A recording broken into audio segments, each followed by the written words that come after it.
Hello everyone, how are you all? I hope you all are fit and fine. तो इसी बात पे शुरू करते हैं आज का वीडियो, जहां पर हम कवर करेंगे सारे इंपॉर्टेंट क्वेश्चंस जो दिए हुए हैं चैप्टर नंबर 5 में, that is universal franchise and India's electoral system. Chapter का वन शॉट ऑलरेडी अपलोड हो चुका है, वैसे तो देख लिया होगा, but in case you have missed it, link is there in the description. पक्का जाके चेक कर लेना। If you want conceptual clarity, if you want in depth knowledge, then one shot is mandatory. बेटा ट्रस्ट मी, उसको देखने के बाद इस चैप्टर से रिलेटेड एक भी डाउट नहीं रहेगा आपको, दैट्स माय गारंटी। ठीक है, but still how to write down the perfect answer so that you can score full marks in your examination? Here I am, let's get started with the question and answer. First question of Let's Explore given in page number 118. India changed the minimum age for voting from 21 to 18 in 1988. Discuss whether this was a good move or not. मेरा universal adult franchise जब initially constitution के साथ ये applicable हुआ था, तो उस time पे एडल्ट वर्ड किन के लिए एप्लीकेबल था? 21 ईयर्स एंड मोर, राइट। लेकिन ये एज चेंज हो गई थी 1988 में, जब हमारा जो आर्टिकल 361 था उसमें अमेंडमेंट किया गया, राइट। तो जो एज चेंज हुआ वो एक गुड मूव था कि बैड? क्या होगा बताओ? Obviously it is a good move. Why? Because बेटा 18 प्लस को हम एडल्ट बोलते हैं ना। 18 प्लस की एज में आपको ड्राइविंग लाइसेंस मिल जाता है, you can legally marry, right. So बाकी सारी चीजें आपको मिल रही हैं, तो यहाँ पर वोटिंग राइट भी मिलना चाहिए, इजंट इट? उसके अलावा 18 प्लस एक ऐसी एज है जहां पर आप अपने करियर के बारे में सोच रहे होते हो, employment, right, you want good college, तो ऐसे में ऑब्वियसली आपका से भी होना चाहिए। Clear? So this way you will write down answer. देखो, this decision recognises youth as a responsible citizen. जो यूथ है उसको हम एक रिस्पॉन्सिबल सिटीजन की तरह रिकॉग्नाइज कर रहे हैं। Next, by 18 most can legally marry, drive, work, बाकी सब आप काम कर सकते हो, so voting right also fit in the criteria. ठीक है। Next, youth are directly affected by the policies, education policy, employment policy, so they also have the deserve to say. Clear? 3 points मैंने लिख के दिए हुए हैं, any 2 you can write. 2 marks से ज्यादा में ये आंसर नहीं आ सकता। ठीक है, बट ये डेट आपको पता होना चाहिए, ईयर 1988 जहां पर अमेंडमेंट हुआ था, और ईयर ये एज चेंज हो गई थी। क्लियर? चलो, next question given in page number 120. In 1947, our literacy rate was about 14%. Only about 8% among were women. Some argued that right to vote should be given only to the literate people. Discuss in your group why constitution makers have decided on universal franchise from the time of independence itself. बेटा उस time पे literacy rate सिर्फ 14% था, उसके बाद भी सभी को यूनिवर्सल एडल्ट फ्रेंचाइज मिला। व्हाई इट इज सो? क्यों कॉन्स्टिट्यूशन मेकर ने सभी को दिया होगा, जबकि वहां डिस्कशन चल रहा था कि सिर्फ लिटरेट पीपल को मिलना चाहिए? Why it is so? बेटा हम वोट क्यों दे रहे हैं? Because we are facing some problem, we need its solution, so we are choosing some representative, right. अब प्रॉब्लम के बारे में तो लिटरेट हो चाहे इलिटरेट हो, सभी को पता रहता है। इलिटरेट पीपल ऑल्सो नो कि उनको क्या चाहिए, उनकी क्या रिक्वायरमेंट है, and who is the best leader who can work for them, है ना। तो यहाँ पे लिटरेसी का पॉलिटिकल जजमेंट से उतना रिलेशन नहीं है। Clear? So that's why may be they must have given. उसके अलावा हमने चैप्टर में क्या पढ़ा था? इंडिपेंडेंस से पहले only 13%, almost the cream layer, जो टाइम टैक्स पे करते थे, उनको राइट था वोटिंग का, बाकी सबको एक्सक्लूड किया हुआ था। अगर हम वही चीज यहाँ पर भी फॉलो करते तो फिर इंडिपेंडेंस का मतलब क्या है, right? So this type of answer you have to write down here. Literacy is not is equals to political judgment. Illiterate citizen still understand their own needs, interest and local issues. That's why. Next, restricting franchise to literates would have excluded the vast majority. उस time पे सिर्फ 14% literate है, हमारी सारी population जो बाकी illiterate थी वो तो ऐसे ही रह जाती फिर, है ना। सो especially the poor and women, recreating the same exclusion India had just thrown off the under British rule. Same British rule type हो जाता फिर तो. Next, democracy legitimacy come from representing everyone, not just the educated elite. बेटा democracy मतलब rule of the people, वो कब होगा, ये एप्लीकेबल कब होगा? जब every people in this country, all the citizen of this country have right to say, not just the educated elite ones. Clear? चलो, next question given in page number 121. If you have access to the internet, visit the ECI website. ECI that is Election Commission of India. उनकी website आपको खोलनी है, और यहाँ पर आप इस कॉलम में जाओगे, देखो पर्सन विद डिसेबिलिटीज, तो वहां पर आपको जो डिसेबल पीपल हैं उनको कैसे असिस्ट किया जाता है उसके लिए काफी कुछ मिल जाएगा। क्वेश्चन देखो, read and identify the various interventions that ECI has taken to facilitate voting by people with disabilities. बेटा इसके बारे में हमने ऑलरेडी डिस्कस कर लिया था वन शॉट में, जहां पर 2024 लोकसभा इलेक्शन में ECI ने क्या क्या मेजर्स लिए थे so that maximum people can participate. क्या क्या किया था? वहाँ पे जितने भी एल्डरली पीपल थे जो खुद उठ के पोलिंग बूथ पे नहीं आ सकते थे, उनके लिए होम विजिट किया गया था, उनका वोट घर से लिया गया था, है ना, वन ऑफ द मेजर। उसके अलावा अगर कोई डिसेबल है जिसको व्हील चेयर चाहिए या फिर रैम्प की रिक्वायरमेंट है तो वो इस वेबसाइट में जाके वहां पर डिमांड डाल सकते हैं। क्लियर? उसके अलावा और क्या था, ब्रेल वोटर आईडी कार्ड, है ना, Braille enable voter ID card, EVM machine, ये प्रोवाइड करवा गया था। ठीक है, तो ऐसे कुछ आंसर आपको यहाँ पे लिखने पड़ेंगे। देखो, home voting facility for senior citizen and person with disabilities, जो कि लोकसभा इलेक्शन में हुआ था 2024 में, और Braille enabled voter ID card, EVM Braille signage, right. Next, wheel chairs and ramp provided at the polling station, requestable via app से आप इसकी रिक्वेस्ट डाल सकते हैं। उसके अलावा ट्रांसपोर्टेशन फैसिलिटी भी प्रोवाइड करवाई गई थी, right. So free transport assistance to reach polling booth और sign language interpreters and volunteers to assist voters with hearing and visual impairment also, इसके भी यहाँ पर हेल्प मिल जाती है साइट पे जाएंगे तो। Special queues and priority entry for persons with disabilities, जिनको डिसेबिलिटीज है उनके लिए अलग से लाइन, ताकि उनको बहुत देर लाइन पे खड़ा ना होना पड़े, है ना। तो इतने सारे मैंने पॉइंट दिए हुए हैं, एनी 4 और 5 you can write down in a notebook. सारे लिखने की जरूरत नहीं है, लेकिन पता होना चाहिए। ठीक है, चलो next question given in page number 121, discuss in group what roles do such measures play in democracy. कौन से रोल्स की बात हो रही है? यही जो डिसेबल्स को इतनी हेल्प करी जा रही है ना वोटिंग के लिए, तो ऐसे रोल जो ईसीआई ने लिए, इससे क्या फर्क पड़ता है डेमोक्रेसी पे? बेटा, इस टाइप के जो स्टेप हैं उनसे क्या कर रहे हैं हम ज्यादा से ज्यादा लोगों को वोटिंग करने दे रहे हैं, है ना। सो यूनिवर्सल एडेड फ्रेंचाइज का जो मीनिंग है वो एक्चुअली यहां से प्रूव हो रहा है ना। We are including everyone, we are just not including the majority. हम जो डिसेबल्ड है, जो नहीं कर पा रहे, उनको भी हेल्प कर रहे हैं। Clear? So more and more people are coming for vote. Next देखो, do you know anyone who benefited from this improved accessibilities measures? अब ये तो आपका पर्सनल क्वेश्चन है, आपको पता है कि नहीं है ना, you can write down on your own. How might they increase voter participation in your neighborhood? बेटा, ऑब्वियसली अगर घर घर जाके वोटिंग लेंगे ईसीआई वाले, है ना, उनके ऑफिसर्स, या फिर उनको अगर असिस्ट किया जाएगा तो ज्यादा लोग वोट करना चाहेंगे, है ना, तो वोटिंग पार्टिसिपेशन बढ़ेगा इससे। Next, how can technology assist? Technology कैसे असिस्ट कर रही है यहाँ पर? अब देखो, ऐप बेस्ड रिक्वेस्ट आप डाल सकते हो, तो टेक्नोलॉजी का इन्वॉल्वमेंट है। ब्रेल वोटर आईडी कार्ड आपको मिल रहे हैं, यहाँ पर भी टेक्नोलॉजी असिस्ट कर रही है। ठीक है, तो आंसर देखो कैसे लिखोगे प्रॉपर इसका। First question, what role do such measures play in democracy? So these measures ensure no eligible candidate is denied to vote just because of the disability या फिर एज क्राइटेरिया, है ना। Upholding true universal franchise. Next में आ जाओ, how might they increase voter participation in your neighbourhood? So they increase participation by removing all the physical barrier. Physical problem थी तो उसको टैकल करने के लिए दूसरा सॉल्यूशन निकाल दिया। So they removed all the physical barrier like home voting for the elderly, disabled, ramp for the wheel chair users and Braille for the visually impaired, है ना। तो इससे ऑब्वियसली वोटिंग बढ़ेगी। Next, how can technology assist? उसका answer, technology assist by enabling app based request for assistance, है ना। उसके अलावा creating accessible tools like Braille voter cards, making inclusive voting possible as at a massive scale. इससे हम क्या कर रहे हैं? इंक्लूसिव वोटिंग को हम यहाँ पे इंक्लूड कर रहे हैं बहुत बड़े स्केल पे। है क्लियर? Easy answer. चलो next question given in page number 122, about 34% of eligible voters did not exercise their right to vote in 2024 election. Why do you think this is so? What are some challenges people face in exercising their rights? Design and conduct a short survey among adults in your family and neighborhood to answer these questions. Analyze the data, write a report with suggestion on how it may be possible to ensure everyone votes. Okay बेटा, पूरी report आपको लिखनी है तो बहुत बड़ा answer होगा obviously इसका। पहले तो ये देखो कि कितने परसेंट, 34%, जबकि ईसीआई ने इतने मेजर्स लिए डिसेबल्ड के लिए, जो नहीं कर सकते उनके लिए, लेकिन जो करने वाले हैं वहां पर भी 34% eligible voters they did not vote, उन्होंने दिया ही नहीं vote.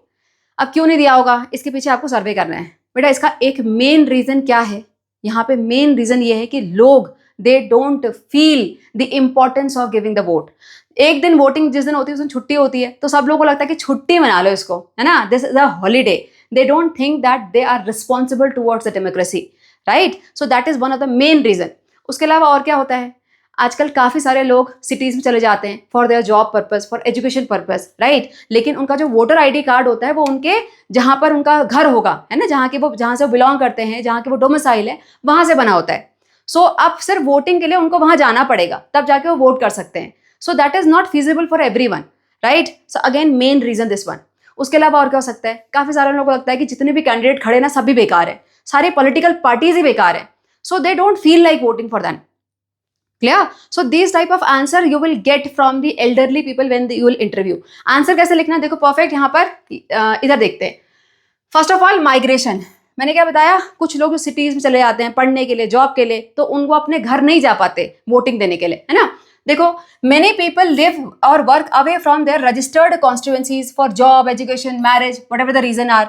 Now they are unable or unwilling to travel back just to vote. अब वो उनको बोलो कि तुम यहाँ से अपने घर जाओ, वोट दे के आओ, so obviously everybody is going to say no, right. Next आ जाओ, लैक ऑफ इंटरेस्ट और वोटर्स एपैथी। वोटर एपैथी का मतलब क्या होता है, जहां पे लोग खुद ही वोट देना नहीं चाहते, है ना। So lack of interest, some citizens feel disconnected from the politics and believe their single vote won't make a difference. सिर्फ उनके एक वोट से क्या फर्क पड़ जाएगा, हर कोई ऐसा सोचता है, ठीक है। नेक्स्ट इनकन्वीनियंस, बेटा इतनी लंबी लंबी लाइनें होती है वहां पर, है ना। So long queue, hot weather, distance to polling booths और lack of time from work can discourage the people from voting, है ना। तो डिस्कम्फर्ट कोई नहीं चाहता, that is the reason. Next lack of awareness, कुछ कुछ वोटर्स तो ऐसे भी होते हैं जिनको पता भी नहीं होता कि कहाँ पर वोटिंग बूथ है उनके आसपास, है ना, इतने वो अपने ही काम में बिजी होते हैं। So some voters may not know their polling booth location, may not be properly even registered, उनको पता भी नहीं होगा हम कौन सी कॉन्स्टिट्यूंसी से रजिस्टर्ड है ना, ऐसे लोग भी होते हैं। उसके अलावा हेल्थ और मोबिलिटी इशू, अगर किसी को हेल्थ इश्यूज हैं तो ऑब्वियसली फिर द पर्सन कांट गो, है ना। I am not talking about the disable, अगर किसी की तबियत ही खराब है, सो हेल्थ इश्यूज। उसके बाद distrust in the system, some voters feels delusional with the candidates and political parties and choose not to vote at all. फिर लगता है उनको वोट ही नहीं करते, सारी पार्टीज ही बेकार है। Clear? So these are some of the reasons why people are not going for voting. Understood? चलो next question. Now this question is based on MCC model code of conduct, है ना। Already discuss कर लेते हैं हमने one shot में, लेकिन फिर भी आंसर प्रॉपर कैसे लिखते हैं यहाँ पे देख लेते हैं। क्वेश्चन है, why do you think these might be the violation of code of conduct. सारी पिक्चर्स में वायलेशन हो रहा है मॉडल कोड ऑफ कंडक्ट का, लेकिन क्यों हो रहा है वो आपको आंसर देना है। देखो पहला वाला, candidate distributed saris and household appliance to the women voters. ये जो कैंडिडेट है अपने कॉन्स्टिट्यूशन में जाके जो फीमेल वोटर्स हैं उनको जाके गिफ्ट दे रहे हैं, और क्या बोल रहे होंगे, आप ये गिफ्ट ले लो, हमें प्लीज वोट दीजिएगा, हम जीत जाएंगे तो इससे भी बड़े आपको गिफ्ट देंगे, है ना। तो क्या कर रहे हैं, ये ब्राइबिंग चल रही है, दिस इज इंड्यूसमेंट। यहाँ पे जो फीमेल वोटर्स हैं उसके बाद ये बाकी कैंडिडेट्स को नहीं देखेंगे, फिर यही देखेंगे कि हमें बड़े गिफ्ट कौन दे रहा है। ह्यूमन टेंडेंसी है ये, है ना। So they are influencing their choice which is against the model code of conduct. Offering gifts in exchange for the vote is against the model code of conduct. It unfairly influences voter choice instead of letting them decide based on the candidate's merits. ठीक है। Second one, abusive language used by the candidate of one party against the candidate from the opposing party. बेटा एक party का candidate दूसरी party के candidate के लिए abusive language use कर रहा है, तो क्या कर रहा है यहाँ पर, वॉयलेशन ऑफ डिस्क्रिशन। ये दूसरे कैंडिडेट की डिसरिस्पेक्ट कर रहा है, उनके लिए abusive language, bad language use कर रहा है, तो ये ऑब्वियसली वॉयलेशन ऑफ MCC है, यानी मॉडल कोड ऑफ कंडक्ट है। वाई? बिकॉज ऐसी लैंग्वेज यूज करने से होता क्या है, टेंशन क्रिएट हो सकती है, वायलेंस हो सकता है, which is against the democratic rule. Clear? Answer देखो, candidates are expected to show discretion and restraint during the campaign. Using abusive language can provoke tension, disrespect the democratic process and disturb the peaceful election. That's why. ठीक है, next वाले देखते हो, second slide पे देखेंगे। यहाँ पर official of the government campaigning for the ruling party. Government official है लेकिन रूलिंग पार्टी के लिए कैंपेन कर रहे हैं, so obviously against the model code of conduct. Why? Because यहाँ ECI ने बताया हुआ है कि कोई भी गवर्नमेंट ऑफिशियल या गवर्नमेंट प्रॉपर्टी का यूज नहीं होगा during the campaign. That's why. ठीक है, answer, this is violation because government official must remain neutral and are not meant to use their official position for government machinery to support any political party, है ना। तो उनकी official position का यहाँ पर use नहीं हो सकता ताकि वो किसी को इन्फ्लुएंस न कर पाए।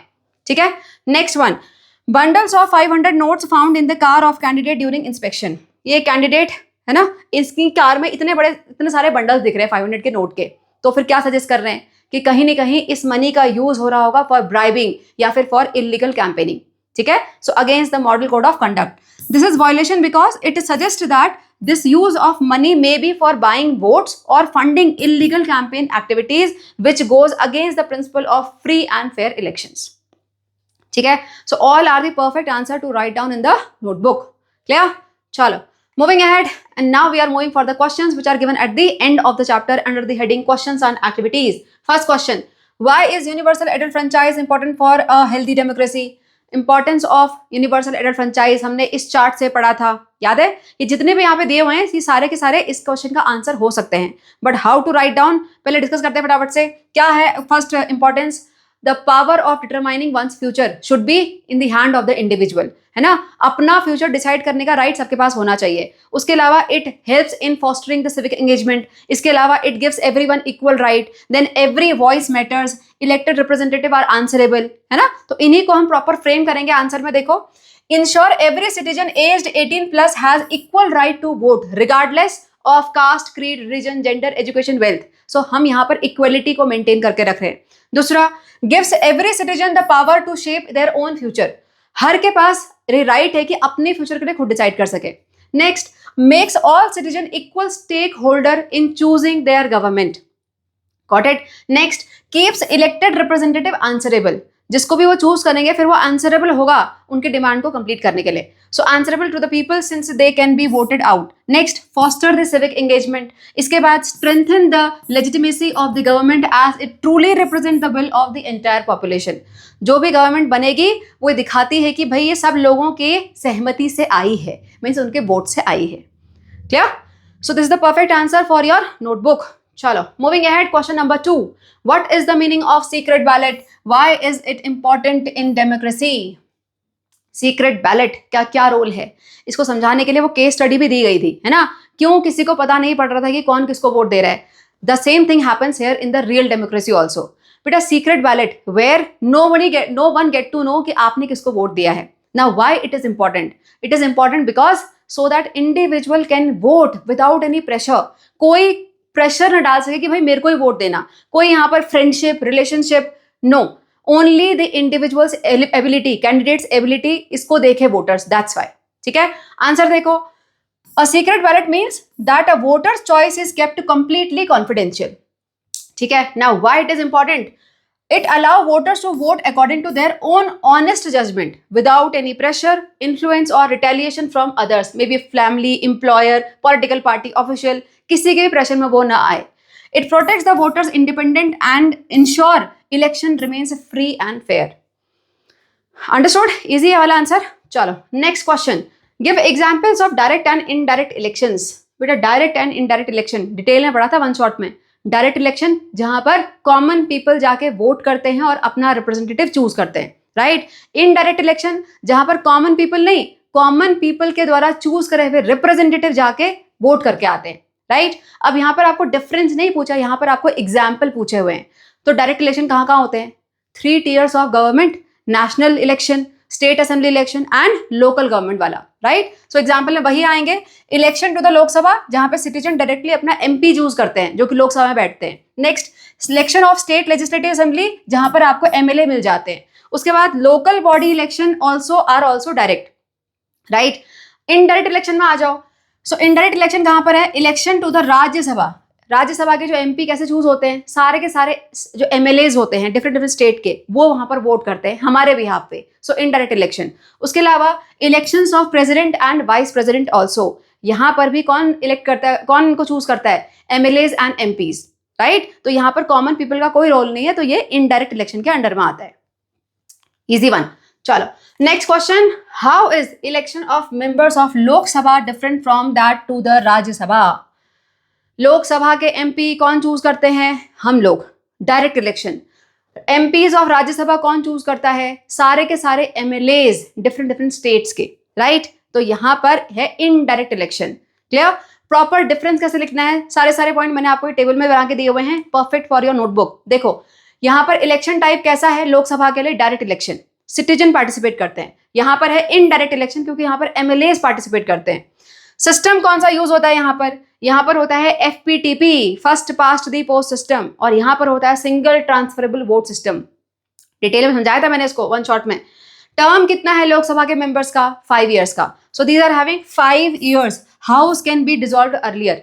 अगर गवर्नमेंट ढंग से काम नहीं कर रही है तो यहाँ पर जो लोकसभा है वो पूरे पहले भी डिसॉल्व हो सकती है. यहाँ पर परमानेंट हाउस होता है राज्यसभा, ये कभी डिसॉल्व नहीं होता. यहाँ पर मेंबर्स का जो होता है 6 year का टेन्योर होता है और एवरी 2 year 1/3 मेंबर रिटायर. ठीक है. लास्ट, वोटर कौन है यहाँ पर? General public. यहाँ पर कौन है? Elected MLAs of each state. So perfect answer again for your notebook. Screenshot लेना ले लो. Next question, question number 5. What in your view are the advantage of EVM over paper ballots? EVM electronic voting machine जो कि आजकल use होती है, पहले paper ballets use होते थे. अब क्या एडवांटेज है EVM का पेपर बैलेट के ऊपर? बेटा पेपर बैलेट में मार्किंग ह्यूमंस करते थे, तो अगर मार्किंग ह्यूमंस कर रहे तो ह्यूमन एरर के चांसेस ज्यादा हैं. यहाँ इलेक्ट्रॉनिक वोटिंग मशीन है, ये सारी काउंटिंग खुद कर सकती है, जल्दी कर सकती है, फास्ट काउंटिंग हो जाती है, राइट. उसके अलावा जब पहले पेपर बैलेट से तो बहुत इजीली टैंपरिंग हो जाती थी. जैसे गुंडे वाले पॉलिटिकल पार्टी होगी, वहां जाके वो खुद ही वहां पर कुछ टैंपरिंग करके आ जाते थे, जो कि यहाँ पर उतना पॉसिबल नहीं है ईवीएम में, राइट. उसके अलावा EVM is also backed by VVPAT. What is this? Voter verifiable paper audit trial. एक मशीन है ना जिससे ये वेरीफाई हो सकता है कि वोट सही दिया कि नहीं दिया. Clear? So there are lots of advantage. Answer देखो, फास्टर है, faster and more accurate counting, results are available in much quicker time. Manually counting rather than manually counting the paper ballot. Paper ballots को manual count करना पड़ता था, यहाँ पर ये खुद ही आपको रिजल्ट दे देता है, राइट. नेक्स्ट देखो, reduce errors, eliminates issue like invalid votes due to unclear marking. मैंने क्या बताया था? पेपर बैलेट्स में ह्यूमन मार्क का करते थे, तो अगर मार्किंग ढंग से नहीं होगी तो ऐसे में इनवैलिड हो जाता था वोट, राइट. तो यहाँ पे नहीं होता. प्रिवेंट्स बूथ कैप्चरिंग और टेम्परिंग. टेम्परिंग होने के चांसेस कम है यहाँ पर. इको फ्रेंडली, यहाँ पर पेपर सेव हो रहा है. पेपर बैलेट में कितने पेपर बर्बाद होता होगा, है ना, वो पेपर सारा यहाँ पे सेव हो रहा है. It is backed by VVPAT, allow voters to verify their vote while maintaining these advantages. है ना, जो वोटर है वो खुद वेरीफाई कर सकता है कि भाई मैंने जिसको वोट दिया एक्चुअल में उसके पास गया कि नहीं गया. क्लियर? चलो next question, question number 6. Voter turnout has been declining in some urban areas of India. What could be the reason for this trend? What steps can be taken to encourage more people to vote? Similar type of question हमने already discuss कर लिया था ना. Let's explore कल. वही question है यहाँ पर. Why in some urban areas people are not coming for voting? Why? Because voters apathy. लोग वोट करना ही नहीं चाहते, छुट्टी मनाना चाहते हैं, one of the reason. उसके अलावा कुछ लोग जो होते हैं वो अपने मेन जो उनका होम सिटी है वहां से माइग्रेट कर जाते हैं बिकॉज ऑफ जॉब, राइट. सो वही आंसर हम यहाँ पे लिखेंगे थोड़ा शॉर्ट फॉर्म में. देखो, migration, one of the reason is migration. Many people live and work away from their registered constituency. They are unable or unwilling to travel back just for voting. उसके बाद next is lack of interest or voters apathy. और क्या हो सकता है? Inconvenience, long queue, hot weather, distance from polling booth. So these are the reasons. Lack of awareness, जो लोग हैं उनको पता ही नहीं है कि उनका कहाँ वोटिंग बूथ है. डिस्कस कर लिया हमने ऑलरेडी, राइट. हेल्थ और फिजिकल मोबिलिटी इशू, एल्डरली और डिसेबल्ड वोटर्स हैं तो उनको बहुत प्रॉब्लम होती है वोटिंग के लिए जाने में, दो इसका सॉल्यूशन आजकल आ चुका है. And last is distrust in the system. लोगों को ट्रस्ट ही नहीं रह गया है सिस्टम पे, दैट इज वाई. अंडरस्टूड? चलो next one, what steps can be taken to encourage more people to vote. उसका आंसर हम नेक्स्ट स्लाइड में देखेंगे. यहाँ पर क्या कर सकते हैं हम? जितने भी रीजन आपको वोट न देने के मिले उन्हीं को आप सिंप्लीफाई करते हुए जाओ. First reason was migration. तो अगर हम किसी तरीके से जो पर्सन है उसका रजिस्ट्रेशन ट्रांसफर करवा लें या फिर हम यहाँ पर पोस्टल बैलेट्स का यूज कर लें तो ऐसे में पर्सन वोट दे सकता है, राइट. उसके अलावा क्या था? अगर हम इंफ्रास्ट्रक्चर को इंप्रूव कर लें, मींस ज्यादा वोटिंग बूथ लगा लें. अगर ज्यादा वोटिंग बूथ लगेंगे तो फिर लाइनें छोटी हो जाएंगी तो लोग जा सकते हैं, है ना. और क्या कर सकते हैं? Ensure election day is holiday. वैसे तो होता ही है बट हर कोई उसको फॉलो करे. उसके अलावा यूज टेक्नोलॉजीज, ऑनलाइन रजिस्ट्रेशन हो जाए और रिमाइंडर मिलते रहें. अगर ऑनलाइन रजिस्ट्रेशन हो जाएगा तो ऑब्वियसली पर्सन घर से बैठे बैठे कर सकता है. So more people will obviously do that, right. Run voter awareness campaign specially for youth. अगर यूथ इंक्लूड हो जाए यहाँ पर वोटिंग में तो एकदम बहुत ज्यादा स्पाइक आ जाएगा वोटर्स का, राइट. वोटिंग मतलब वोटिंग ज्यादा होगी. Build trust through the transparent and fair election. Fair election होना चाहिए, ट्रांसपेरेंट सिस्टम होना चाहिए तो ऑब्वियसली हर कोई आगे फिर वोट करेगा, लोग डिस्ट्रस्ट नहीं दिखाएंगे. अंडरस्टूड? चलो question number 7. Why do you think a proportion of seat in Lok Sabha is reserved for scheduled caste and scheduled tribes? Write a short note. बेटा लोकसभा में टोटल सीट कितनी होती हैं? पता होना चाहिए. 543. शेड्यूल कास्ट के लिए कितनी है 84, शेड्यूल ट्राइब के लिए है 47। नाउ व्हाई दिस रिजर्वेशन, क्यों रिजर्वेशन दिया गया है शेड्यूल कास्ट और शेड्यूल ट्राइब को? उस पर शॉर्ट नोट लिखना है आपको बेटा। Schedule caste and schedule tribe ये लोग कुछ ऐसे हैं जो हमारी प्रॉपर अगर हम अपनी इंडियन हिस्ट्री को देखें तो डिप्राइव्ड वन है ना, इनको इतना ज्यादा एक्सपोजर नहीं मिला, राइट, इनका इतना से नहीं होता था सोसाइटी में पहले से। अब अगर अभी भी रिजर्वेशन नहीं दिया जाएगा तो जितनी पॉलिटिकल पार्टीज हैं कम चांसेस हैं कि वो उनको सीट देंगे, उनको एज ए कैंडिडेट चूज करेंगे, राइट। और अगर उनकी तरफ से कोई रिप्रेजेंटेटिव होगा ही नहीं तो उनकी प्रॉब्लम कौन सॉल्व करेगा? अंडरस्टूड? तो ये देना जरूरी था सो दैट उनकी बात भी सुनी जाए, उन लोगों को भी आगे आने का मौका मिले। Clear? So this is the answer that you have to write down here. Reservation of seats for scheduled caste and scheduled tribe ensure the historically marginalized and underrepresented communities have guaranteed representation in parliament. ये पहले से historically these are marginalized, right? These are underrepresented communities. तो इनको parliament में proper representation मिले, that's why it is mandatory. ठीक है? Without reservation, these communities who have faced social economic discrimination from centuries might struggle to win seats in open competition due to lack of resources, social barriers or being a minority in many constituencies. है ना?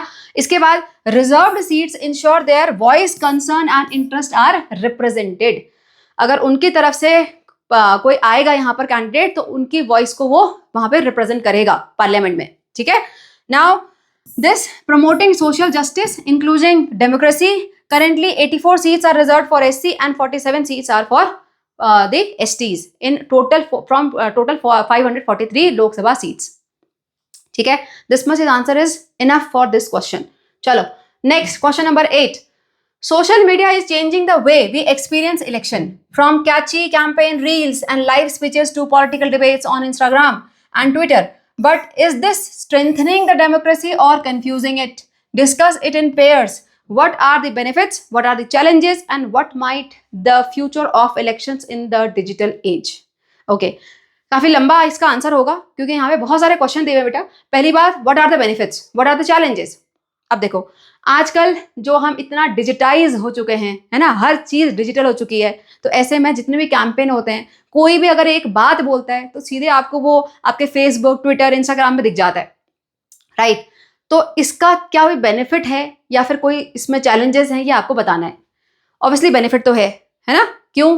Because आपको instantly पता पड़ जाता है कि कौन political party क्या ऑफर कर रही है, क्या बात बोल रही है। So you are aware in of your surrounding. पहले के टाइम में पता ही नहीं होता था, लोगों को पता ही नहीं पड़ता था कि पॉलिटिकल पार्टीज में हो क्या रहा है। आजकल एवरीथिंग इज डिजिटल, तो everybody knows. So this is the positive side here, right. Challenge क्या है?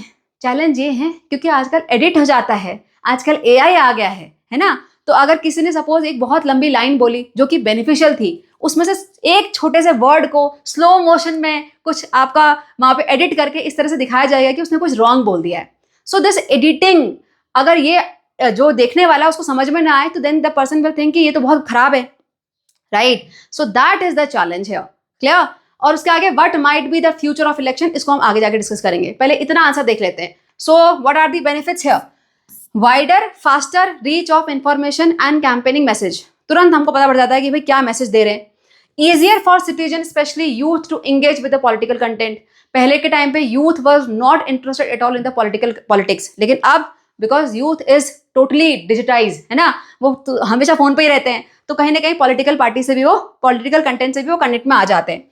ग्रेटर ट्रांसपेरेंसी है, citizens can directly see candidate speech and promises. बहुत ट्रांसपेरेंसी आ चुकी है इसकी वजह से। And enables real time discussion and debate among the voters.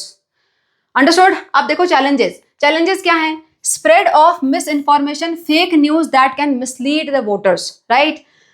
Eco chambers. Echo chambers क्या होता है बेटा? अगर मान लो एक एग्जाम्पल दे रही हूँ, आपने अगर सपोज करो एक जो अभी प्रोटेस्ट चल रहा है जेनजी का, कॉकरोच जनता पार्टी का, है ना, उसके बारे में एक रील देख ली, तो उसके बाद आपको उन्हीं की रील कंटिन्यूअस दिखाया जाएगा, है ना। तो दिस इज इको चैम्बर। आप एक बार एक चीज पे क्लिक कर दो, इंटरेस्ट दिखा दो, बस उसके बाद वो मेटा आपको वही लेके जाता जाएगा, है ना। फिर आपका क्या होता है, एक व्यू बन जाता है, आप देख नहीं पाते कि दूसरी पॉलिटिकल पार्टीज वहां पे क्या कर रही हैं। ठीक है? So echo chambers, people mostly see content that matches their existing views, increasing the polarization. That is challenge. Now difficult to verify authenticity of claims, edit videos और मैनिपुलेटेड कंटेंट। ये बड़ा मुश्किल है कि भाई जो वीडियो है वो रियल है कि एडिटेड है ना, एआई वाला है। Can be used for hate speeches, inflammatory content और manipulation of the public opinion. ठीक है, so these are the challenges. Now what is the future with this digitisation, वो देखते हैं। What is the future outlook? भाई ये जो social media है ये पीछा तो नहीं छोड़ने वाला है ना, इसका बहुत इन्फ्लुएंस रहेगा आगे जाके भी पॉलिटिक्स में, लेकिन उसका यूज हम कैसे कर रहे हैं that all depend on us, right? So social media will likely continue to play a growing role in the election. Its impact on democracy will deepen how well the platform is being used. Citizens manage in misinformation, ensure fact checking and encourage responsible information used. बेटे citizen की responsibility कहीं ना कहीं आ जाएगी कि वो पहले fact check करें, किसी भी जो रील वो देख रहे हैं या कोई भी आके उनके पास इंफॉर्मेशन आ रही है तो पहले उनको चेक करना पड़ेगा कि वो सही भी है कि नहीं है, ठीक है? So it is somewhere all depending on this citizens, understood? चलो next question, question number 9 and the last one. Visit the website, कौन सी वेबसाइट है? indiavotes.com and choose a parliamentary constituency election from any year. Explore its result. Do the same for assembly election in your state also. बेटा इस website पे अगर जाओगे तो किसी भी कॉन्स्टिट्यूएंसी पे आप क्लिक करोगे तो वहां का रिजल्ट आ जाएगा आपको, आप जिस भी ईयर का इलेक्शन चूज करो वहां का, राइट? तो अगेन पर्सनलाइज टाइप का क्वेश्चन है, आप कौन से एरिया में रह रहे हो उसके अकॉर्डिंग आपको चूज करना पड़ेगा, लेकिन फिर भी मैंने एक मॉडल आंसर लिखा हुआ है यहाँ पर, देखो कानपुर लोकसभा कॉन्स्टिट्यूएंसी, यहाँ पे क्लिक करोगे, कानपुर में क्लिक करोगे तो आपको मिल जाएगा ये सारी डिटेल. देखो 2024 लोकसभा इलेक्शन, वहां का रिजल्ट दिखा रहे हैं. देखो विनर का नाम है रमेश अवस्थी, दिखाता है वहां पर, ये बीजेपी के थे. ये वोट्स कितने मिले वो भी आपको पता पड़ जाएगा, कितने मिले हैं 4,43,055, राइट? रनर अप कौन थे? आलोक मिश्रा. किसके थे ये? आईएनसी, इंडियन नेशनल कांग्रेस के. मार्जिन ऑफ विक्ट्री भी दिया हुआ है. उसके बाद टोटल रजिस्टर्ड वोटर्स, उस एरिया में कितने रजिस्टर्ड वोटर्स थे वो बताया हुआ है. वोट्स पोल्ड, कितने लोगों ने वोट दिया, this is given. NOTA is none of the above, right? NOTA कितने लोगों ने देखो क्लिक किया है? 4,117, यानी इतने लोगों को लगा कि कोई यहाँ पर एप्लीकेबल ही नहीं है, कोई ढंग का है ही नहीं. Got it? सो इतनी डिटेल आपको यहां से प्रॉपर मिल जाती है. Clear? So this is about the Lok Sabha election. उसके बाद this one state assembly election. इसी एरिया में मींस कानपुर के एरिया में जब हम स्टेट असेंबली इलेक्शन को देखते हैं तो ये भी फर्दर डिवाइड हो जाता है छोटे छोटे पार्ट्स में, ठीक है? लोकसभा इलेक्शन के लिए there are 543 constituencies all over India, लेकिन जब हम स्टेट इलेक्शन की बात करते हैं तो हर स्टेट में अलग अलग डिवीजन होता है, ठीक है? तो वहां पर किदवई नगर असेंबली कॉन्स्टिट्यूएंसी उत्तर प्रदेश, जो कि part of Kanpur Lok Sabha seat ही है ना. कानपुर में जो लोकसभा कॉन्स्टिट्यूएंसी है उसके अंदर 5 या 6 यहाँ पर आपको असेंबली कॉन्स्टिट्यूएंसी मिल जाती है. तो उनमें से एक है. एमएलए कौन है वहां पर? महेश कुमार त्रिवेदी, बीजेपी के हैं ये. Elected year 2022. टोटल इलेक्टर्स कितने थे उस टाइम पे? 3,51,458. देखो इस तरह की डिटेल आपको हर कॉन्स्टिट्यूएंसी के लिए मिल सकती है. आपको जरूरी नहीं कि यही वाला आंसर लिखना है, you can write down about your own area also. Understood? और जाके चेक कर लेना. चलो, so with this we are done with these all questions. I hope you are able to understand the whole chapter, but still अभी भी इस chapter से कोई डाउट रह गया है, comment, I will revert back, ठीक है? See you soon for the next chapter. Till then take care and bye bye.